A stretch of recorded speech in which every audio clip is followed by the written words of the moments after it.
I think that Senator McGovern represents probably the greatest departure in policy for the Democratic Party that we have seen in my lifetime. I believe that he will be taking the party and is taking it in a direction so far afield that for the first time in my lifetime, Americans will literally be choosing between two divergent political philosophies. You're talking about isolationism.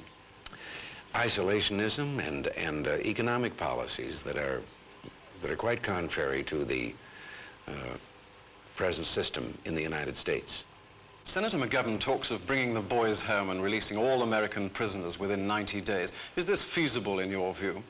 Well, I think it's pretty naive and unrealistic to suggest that he would first remove whatever bargaining power the United States might have, take everything 8,000 miles away back to the United States, and then go hat in hand to Hanoi and say, please give us our prisoners back, when Hanoi now has a record of 15,000 French who have never been,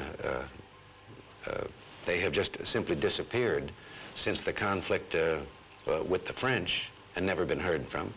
And if he does go hat in hand and asks for the prisoners back, and Hanoi says no, what would he do? Now, I happen to believe that a government has an obligation to every individual citizen, not just in great numbers. And I think that so long as there is one American in enemy hands, it is the obligation of the other 200 million Americans to see that he is returned. And you don't just write them off as expendable. And I think it is, as I said before, naive for Senator McGovern to take this great risk. A commander-in-chief cannot take that risk.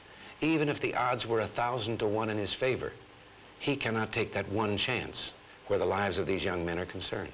You think he may have to eat those words?